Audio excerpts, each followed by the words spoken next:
একটা ভীষণ বৃষ্টি ভেজা সন্ধ্যায় তোর সাথে আবার দেখা হোক। হঠাৎ গ্রীষ্মের দুপুরের দাবদাহ ধুয়ে মুছে যাক বড় বড় বৃষ্টির ফোঁটায়। তোর পরনে আকাশি শাড়ি, হাতে বেগুনি ছাতা।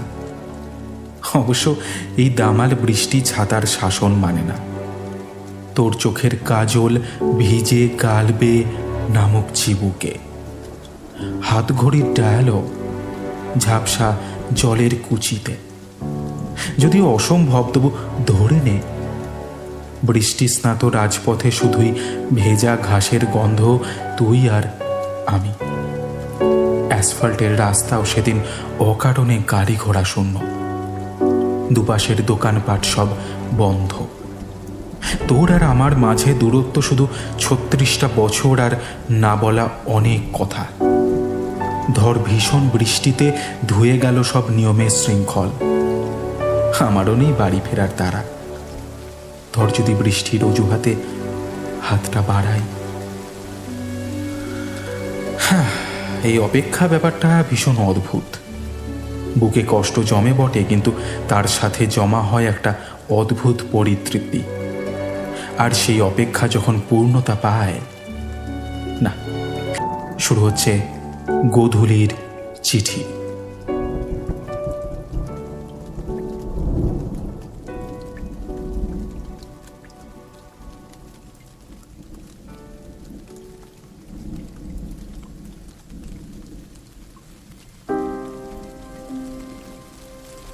আজকে আমি মারা যাব। চমকে উঠলেন? না না, আমি মিথ্যে বলছি না বাব। আত্মহত্যা করারও কোনো বাসনা নেই আমার। আমি সত্যিই আজ সন্ধ্যায় ঠিক 5:45 মারা যেতে চলেছি। কিন্তু তাই বলে আপনারা আবার মন খারাপ করবেন না। আমিও করছি না, কারণ এই গল্প হারানোর গল্প নয়। মনের অন্ধকার কোণে জমে থাকা এক সমুদ্র কষ্টের নয়। এ এক আশ্চর্য সুন্দর ভালোবাসার কাহিনী, নিঃশর্ত সমর্পণের কাহিনী। কয়েক মুহূর্তের ভালো লাগাকে আষ্টে পৃষ্ঠে আঁকড়ে রেখে যুগ যুগ ধরে স্বপ্ন দেখার কাহিনী। যখন দূরে ওই রঙিন পাইন গাছের ঝাঁকড়া অবয়বের পেছনে লাল গোল সূর্যটা আস্তে আস্তে মুখ লুকাবে, তখন আমার বুকের কাছে অনুভূত হবে তার গরম মাত্র নিঃশ্বাসের ওম। আমার বুকের ভিতর অলিন্দ নিলয় জুড়ে নেমে আসবে মহাপ্রলয়।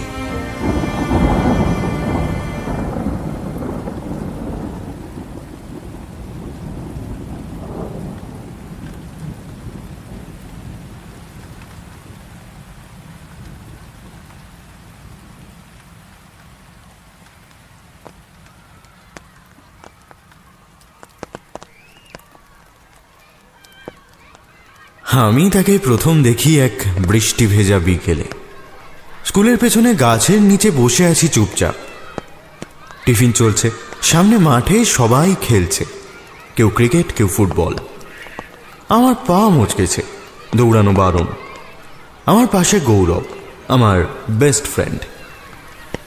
আমি খেলতে পারবো না বলে গৌরবও খেলবে না। আমরা একসঙ্গে স্কুলে আসি, একসাথে ফিরি, ফার্স্ট বেঞ্চে পাশাপাশি বসি। আমি দুরন্ত, গৌরব শান্ত। গৌরব ক্লাসে প্রথম হয়, আমি 10-এর মধ্যেও থাকতে পারি না। আগের বছর খুব পড়েছিলাম, কিন্তু ওই সরস্বতী পুজোর আগে কুলের আচার খেয়ে ফেললাম। তাই সেবারেও 10-এর মধ্যে ঢোকা হলো না। আমাদের মাথার উপরে নুয়ে পড়ে ছায়া দিচ্ছে একটা বকুল গাছ। আমি এক মনে বকুলের বীজ ঘষছি ইটের উপর। বকুলের বীজ ঘষে ঘষে ফুটো করে ভারী সুন্দর বাঁশি বানানো যায়। গৌরব আমার সামনে উবু হয়ে বসে গালে হাত দিয়ে মনোযোগ দিয়ে বাঁশি বানানো দেখছে। উত্তুরে হাওয়া বইছে, শুকনো পাতা ঝরে ঝরে আমাদের মাথায় পড়ছে। গৌরবের কোঁকড়ানো চুলে ঝুল জড়িয়ে, আমার দুধ সাদা জামায় ইটের গুঁড়োর লাল ছোপ। দুজনের মুখেই বিজয়ী হাসি।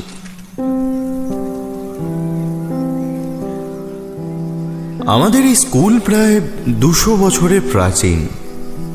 দুর্বোধ্য চক্রব্যূহের মতো গলি, লাল লাল সরু ইট বের করা পুরনো বারান্দা, উঁচু উঁচু খিলান, ফুল কাটা কাঠের জাফরি, রংচটা রেন পাইপ, ইয়া বড় বড় জাল বসানো জানলা 20 বর্গা। গোটা স্কুল জুড়ে একটা অদ্ভুত মিষ্টি গন্ধ। চক ডাস্টার, টিফিনের রুটি আলু ভাজা, গেটের বাইরে চালতার আচার, নোনা ধরা সাদা দেওয়াল, সব কিছুর গন্ধ মিলেমিশে তৈরি হয় এই স্কুল স্কুল গন্ধ। ভালোবাসার সব কিছুর আমার কাছে গন্ধেই পরিচয়।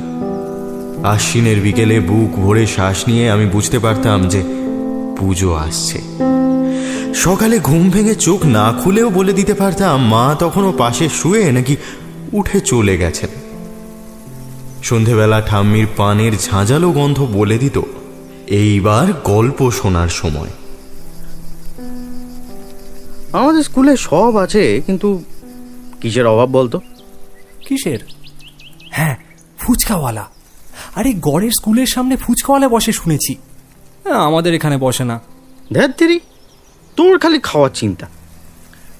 আমি বলছি এখানে এক জোড়া দোল না হলে বেশ হয়, কি বল? দুজনে মিলে টিফিন বেলায় দোল খাবো। স্কুল থেকে বাড়ি ফিরছি, আমার পিঠে ব্যাগ, হাতে দুটো পেয়ারা। গৌরব সাইকেল চালাচ্ছে, ব্যাগ বুকের সামনে নেওয়া। আমি পেছনে বসে। ঝিরিঝিরি বৃষ্টি পড়ছে। আমি চশমা পরি, চশমার কাঁচে বৃষ্টি পড়ে ঝাপসা হয়ে আসছে, কিন্তু হাতে পেয়ারা থাকায় মুছতে পারছি না। আমার কথা গৌরবের মনে ধরেছে।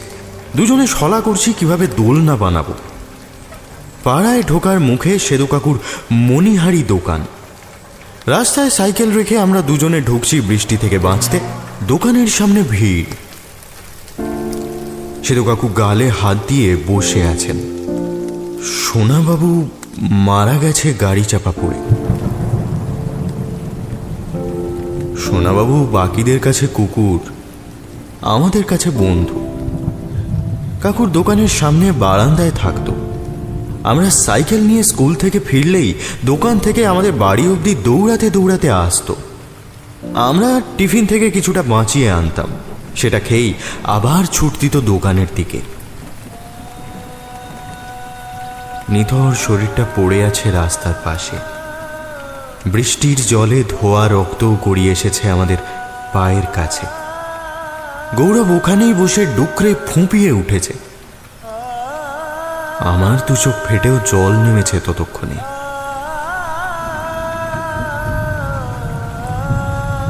বৃষ্টি ভেজা গালে সে অশ্রু মিলিয়ে গেছে। সেদু কাকু পেছন থেকে এসে হাত রেখেছেন গৌরবের পিঠে। বৃষ্টি ভেজা সাদা জামা কেঁপে কেঁপে উঠছে। নিষ্প্রাণ সোনাবাবুর পিঠে সাইকেলের হাতল চুঁইয়ে জল পড়ছে টুপটা। জমা জলে নিজের মুখ ভীষণ অচেনা ঠেকছে।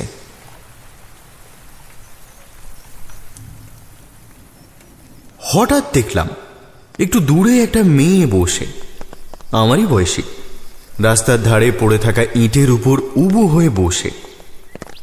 গোল পান পাতার মতো মুখ, কুঁচকানো চুল, পরনে লাল রিবনওয়ালা সাদা ফ্রক, খালি পা।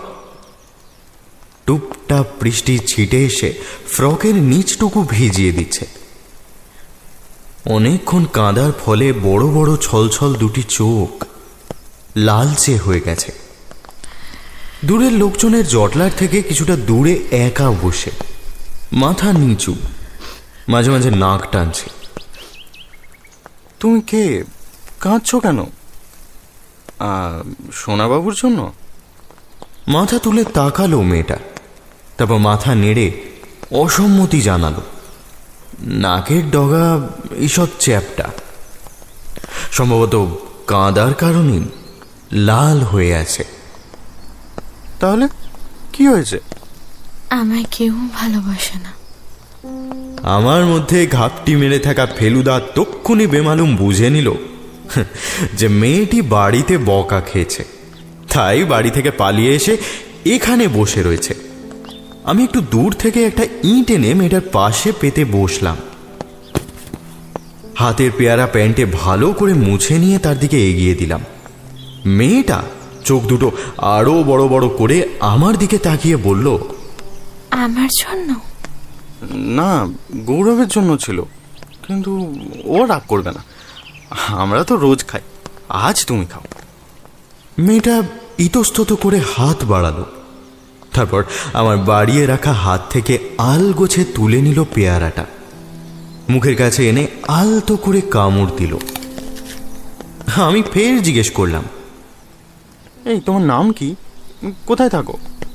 আমি পরিণীতা, কাছেই থাকি। স্পষ্ট বুঝলাম আমার প্রশ্নের উত্তর দেওয়া থেকে পেয়ারাটার গতি করার ব্যাপারে ওর আগ্রহ বেশি। আমিও চুপটি করে বসে রইলাম। গৌরব এসে জিজ্ঞেস করলো, কিরে, বাড়িতে ঢুকবি না? এমন রাস্তার ধারে বসে থাকলে ফুলকাকা বকবে রে। আমি চোখ পাকিয়ে বললাম, তোকে জ্যাঠামো করতে হবে না, তুই বাড়ি যা, আমি আসছি। ঘরে যাও, সবাই চিন্তা করছেন। আমি ঠোঁট উল্টে কাঁধ ঝাঁকালাম, বললাম, ধুর, আমি তো কতদিন বড় বটতলার মাঠে খেলে একেবারে বাড়ি ঢুকি, ও চাপ নেই। না, তাও যাও। আমার রাগ হলো, উত্তর না দিয়ে উঠে পড়লাম।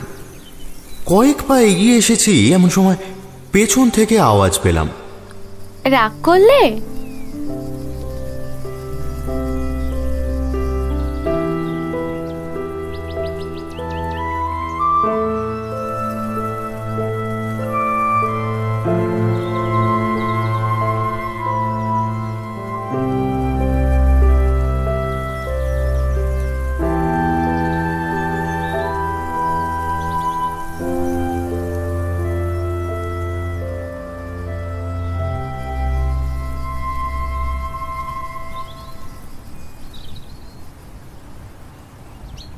আমাদের মফস্বল শহরে তখন সবে টেলিফোন এসেছে। পাড়ায় একমাত্র আমাদের বাড়ি টেলিফোন। তো সেই টেলিফোনটা থাকতো একটা অনেক উঁচু টেবিলে, বাড়ির ছোটদের নাগালের বাইরে। যা নিষিদ্ধ তাই প্রেয়। বাবা চাকরি সূত্রে প্রবাসী, বাড়ি ফেরেন 1.5-2 মাস পর। চিঠির পেছনে মাত্র ইঞ্চিখানেক জমি বরাদ্দ আমার জন্য। আমার বড় হরফে সেখানে 1 লাইন বই ধরে না। ভীষণ ইচ্ছে ছিল বড় হয়ে রোজগার করে নিজের পয়সায় পোস্টকার্ড কিনে তাতে গুছিয়ে জব্বর একখানা চিঠি লিখব বাবাকে। টেলিফোন আসার পর যোজন দূরের সেই মানুষটির গলা স্পষ্ট শুনতে পাচ্ছি, যেন সে আমার পাশে, আমার সাথে। তার নিঃশ্বাস, তার হাসি, যেন আর একটু কষ্ট করে হাতটা বাড়ালেই বাবার নাগাল পাব। রবিবারের অলস দুপুর, বাড়ির বড়রা ভাত ঘুমে আচ্ছন্ন। ড্রেসিং টেবিল থেকে টুল টেনে নিয়ে ফোনের টেবিলের উপর উঠে বাবু হয়ে বসে আছি। ফোন করতে জানি না তখনও। রিসিভার তুলে কানে ধরেছি, এক টানা যান্ত্রিক বিপ বিপ আওয়াজ। ভারী ভালো লাগে এই আওয়াজটা। গলাটা যত সম্ভব ভারী করে বললাম, হ্যালো। ও প্রান্ত ভীষণ নিশ্চুপ।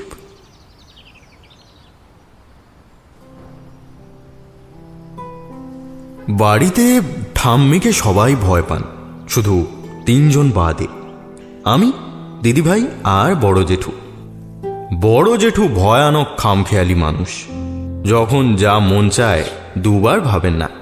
কখনো টিয়া কিনে এনে কথা শেখান সকাল সন্ধে, কখনো খেলনা বন্দুক নিয়ে অফিস কামাই করে সারা দিন আমার সাথে ছুটে বেড়ান হ্যান্ডস আপ বলতে বলতে।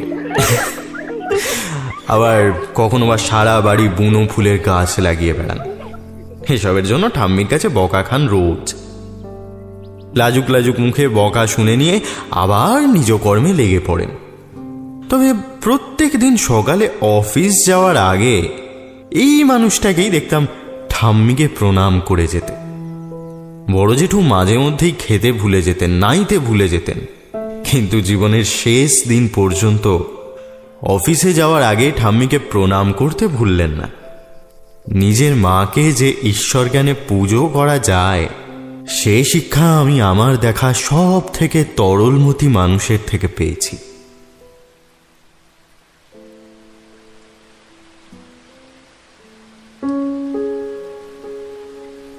তখন আমি একটু বড়, তখন আমি 16। বর্ষণ মুখর শ্রাবণী সন্ধে। বড় জেঠু ঠাম্মির খাটে শুয়ে আছেন।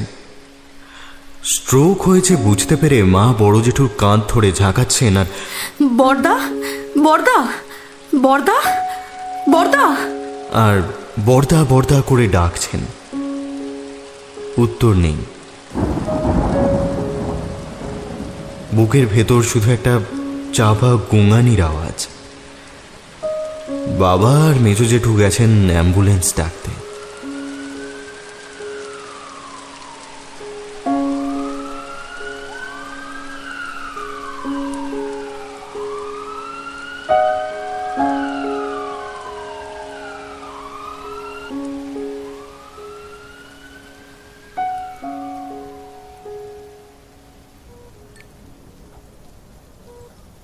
হাসপাতালের ওষুধ, ফিনাইল মিশিয়ে একটা মন কেমন করা গন্ধ। বড় জেঠুকে জিজ্ঞেস করলাম, কষ্ট হচ্ছে গো? বড় জেঠু উত্তর দিলেন, না। তারপর চোখ বুঝলেন। সেই শেষবার।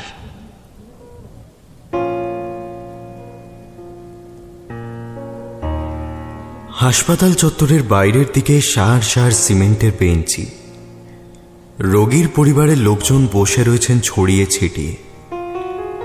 কারুর চোখে জল, কারুর মনে আশা। আমি এগিয়ে গিয়ে বসলাম বেঞ্চের এক কোণে। মাথার উপর টিনের শেড। বৃষ্টির দমক বাড়ছে ঘড়ির কাঁটার সঙ্গে তাল মিলিয়ে। হঠাৎ দেখলাম পরিণীতা বসে আছে একটু দূরেই। আমার চোখে চোখ পড়তে চিনতে পারল। এগিয়ে এসে বসলো পাশে। অনেকক্ষণ দুজনেই চুপচাপ। আমার চোখ ফেটে জল আসছে। দেখলাম পরিণীতারও মুখ শুকনো। আমি ধরা গলায় জিজ্ঞেস করলাম, তোমারও বাড়ির কেউ অসুস্থ? পরিণীতা সম্মতিসূচক মাথা নাড়ায়। নিজে কষ্টে থাকলে অন্যকে কিভাবে প্রবোধ দিতে হয় আমার জানা নেই, তাই আমি চুপ করে থাকি। অনেকক্ষণ পর সে নিজেই বলে ওঠে, কষ্ট পেও না। কারোর যাওয়ার সময় হলে তাকে যেতে দিতে হয়। আমরা তাকে যত আঁকড়ে রাখি তত তার কষ্ট বাড়ে। আমার চোখ জলে ভরে আসে। সে আরো কাছে সরে আসে। একটা হাত পিঠে রেখে বলে, কি করবে বলো? কেউই চিরকাল বাঁচে না। একজন চলে যায়, অন্যজনের জন্য জায়গা রেখে যায়। আমি অনেককে চোখের সামনে মরতে দেখেছি জানো।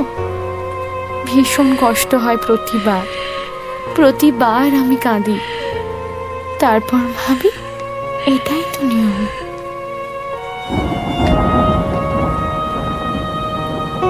সেদিন আর তার সঙ্গে কথা হয় না। একটু পর বাবা এসে ডেকে নিয়ে যান। গাড়ি এসে গেছে, বাড়িতে ফিরতে হবে। ঠাম্মি তখনও জানেন না কিছুই।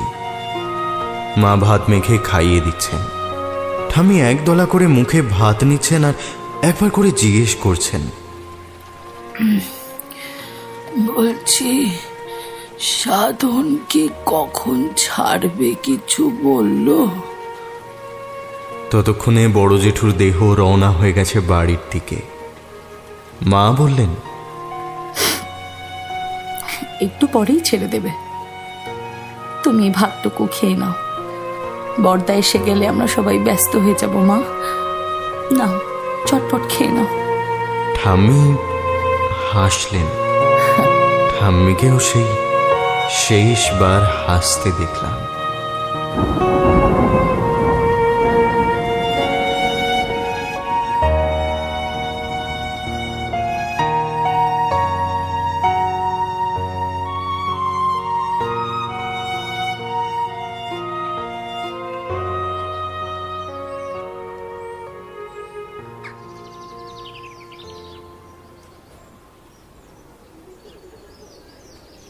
আমাদের স্কুলটা ছিল মস্ত বড়। বড় বড় দালান, মোটা মোটা কাঠের কড়িবর্গা, সোঁদা সোঁদা গন্ধ।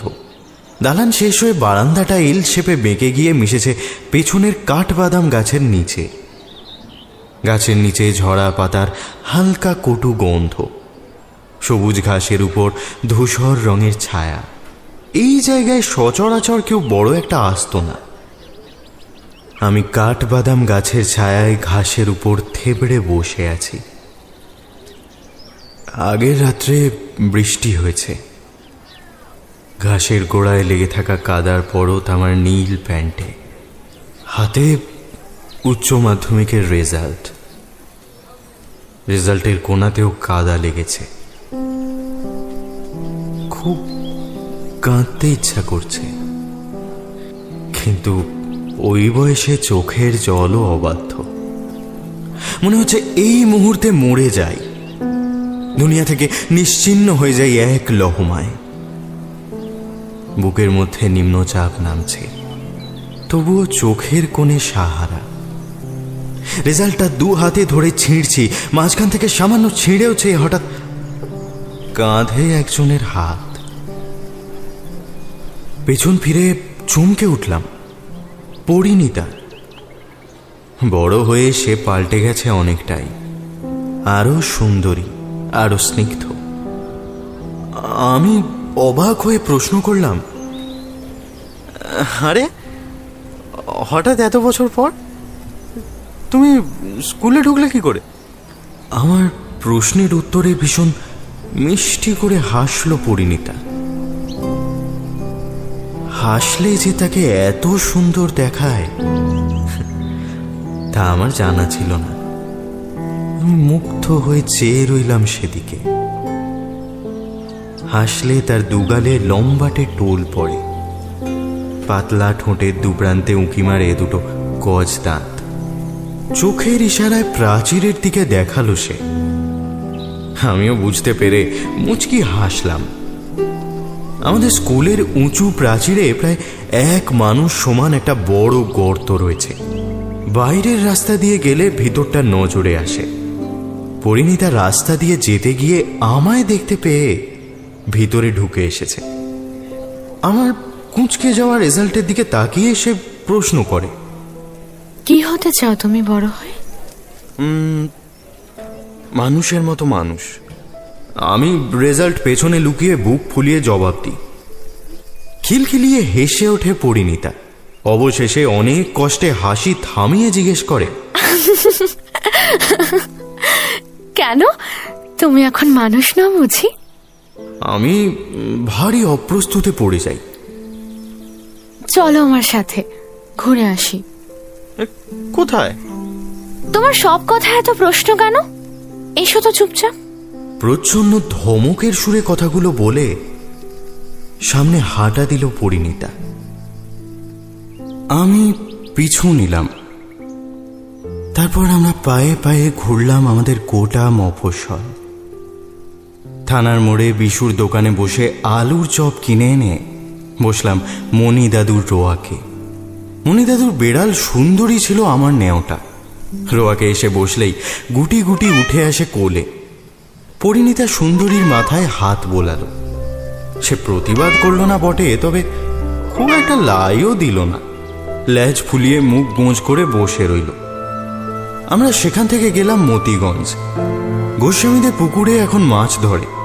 মন দিয়ে মাছ ধরা দেখলাম। কত কথা বললাম আমার থার্ড ডাউনে নেমে দুরন্ত ৭৮ করার কথা। খাতার পেছনে লুকিয়ে রাখা ক্যাকটাসের গান, গিটার কেনার স্বপ্ন খালি গলায় গেয়ে শোনালাম। আমার ভিনদেশি তারা একা রাতেরই আকাশে, তুমি বাজালে এক তারা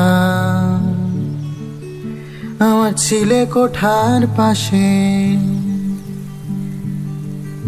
ঠিক সন্ধে নামার মুখে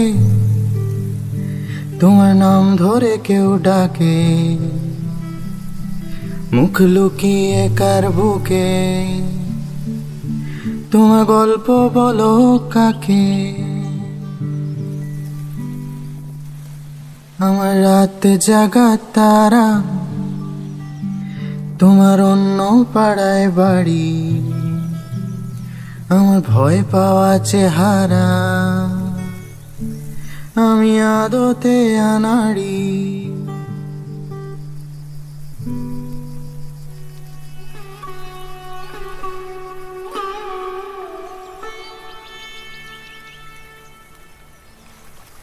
যখন সন্ধ্যের আবছায়া নামছে গোটা শহর জুড়ে, আমরা এসে দাঁড়ালাম গঙ্গার ঘাটে। দূরে দেখা যাচ্ছে বাঁধানো ঘটে নৌকা পারাপার হচ্ছে। গোধূলি আলোয় সোনালি জলের বুকে দাঁড় বওয়া দূর থেকে মোচার খোলার মতো লাগছে। তীর তীর হাওয়া বইছে, সেই হাওয়ায় পরিণীতার কোকড়ানো চুল উড়ছে ইতস্তত। অস্তগামী সূর্যের আলোয় তার মুখের একটা পাশ গম রঙা, অন্য পাশে জমাটি অন্ধকার। সে গুনগুনিয়ে গাইছে কোনো অজানা ভাটিয়ালি সুর। আমরা এসে বসেছি একটা সিমেন্ট বাঁধানো সিঁড়ির ধাপে। চোখের সামনে বিশাল গঙ্গা, জলের স্রোতের একটা চাপা গমগমে গম্ভীর শব্দ একটানা কানে বাজছে। পরিণীতার পায়ে রূপোর পায়েল, সে স্বচ্ছ জলের নিচে তার পায়ের পাতা ডুবিয়ে রেখেছে। জল ছেটাচ্ছে ছলাচ্ছল। তার আদুর পায়ের দিকে তাকিয়ে কেন জানি না আমার ভীষণ লজ্জা পেল। চোখ সরিয়ে নিলাম অন্যদিকে। পরিণীতা সামান্য সরে এসে আমার কাঁধে মাথা রাখল। হঠাৎ দেখি তার গালে নরম আলো পড়ে চিকচিক করছে। অবাক হয়ে জিজ্ঞেস করলাম, আরে তুমি কাঁদছো কেন? সে উত্তর দিল না। হাতের তালুর উল্টো পিঠে চোখের জল মুছল। আমি উদাস গলায় বললাম, এতদিন পর পর তোমার সঙ্গে দেখা হয়, তাও জানি না কেন তোমার জন্য অপেক্ষা করে থাকি রোজ। রোজ সকালে মনে হয় আজ যখন সাইকেল চালিয়ে স্কুলে যাব, স্কুলের দরজার পাশে মদন কাকার আচারের দোকানের পাশে তোমায় দেখব, হাতে কুলের আচার। যখন বিকেলে বুড়ো বটতলার মাঠে খেলতে যাই, সেতু কাকার দোকান পেরিয়ে আসার সময় রোজ পেছন ফিরে তাকাই, মনে হয় তোমায় দেখতে পাবো সেই রাস্তার ধারে পাতা ইঁটের উপর। জানো, ভীষণ ইচ্ছা করছে ওই সন্ধেটা যেন না শেষ হয়। বাড়ি ফিরতে ইচ্ছা করছে না। জানি না আবার কবে তোমায় দেখতে পাবো।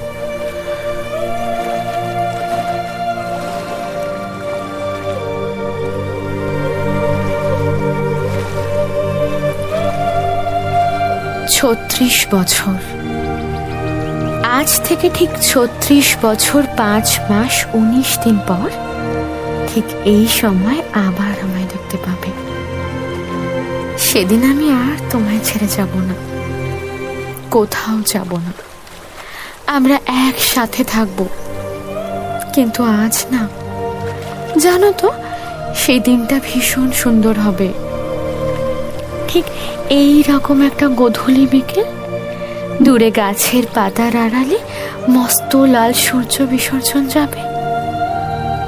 শুধু এই যে তোমার বুকের ভেতর একদলা কষ্ট জমাট বেঁধে আছে, ওই যে হাতের মুঠোয় দলা করে রাখা ব্যর্থতা, সেসব সেদিন আর থাকবে না। থাকবে শুধু শান্তি। আজ বাড়ি ফিরে যাও, বাড়িতে সবাই চিন্তা করছে। আর 36 বছর 5 মাস 19 দিন দেখবে, দেখতে দেখতে কেটে গেছে। তুমি আমার জন্য সেই দিন অপেক্ষা করো। কি করবে তো?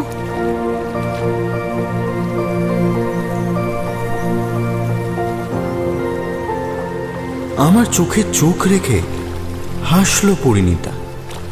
সে হাসিতে মেখে ছিল কষ্ট, অপেক্ষা, উৎকণ্ঠা। চোখের কলবে গড়িয়ে আসে এক ফোঁটা অশ্রু। পড়ন্ত আলোয় সে জলের ফোঁটায় মুক্তোর ঝিলিক।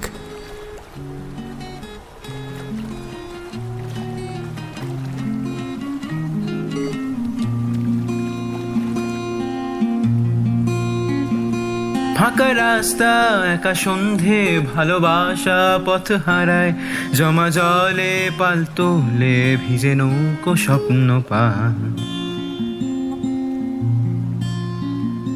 রাত আবছা, হাতে বালিশ, একা হাঁটছে ছেঁড়া খাতা, জমে ধুলো অগোছালো, কাঁদে আমার কলকাতা। বোকা দুঃখ ছেঁড়া হাসি, ভেজা অ্যাসফল্ট ভালোবাসি, হোক বৃষ্টি অনা সৃষ্টি, চোখ বুঝলেই কাছে আসি, চোখ বুঝলেই কাছে আসি। চেনা রাজপথ ধুয়ে মুছে যাক, সব স্বপ্ন ভেঙে চুড়ে যাক, গোল চশমা হোক ঝাপসা, এই গানটা তোর কাছেই থাক। চেনা রাজপথ ধুয়ে মুছে যাক, সব স্বপ্ন ভেঙে চুড়ে যাক, গোল চশমা হোক ঝাপসা, এই গানটা তোর কাছেই থাক।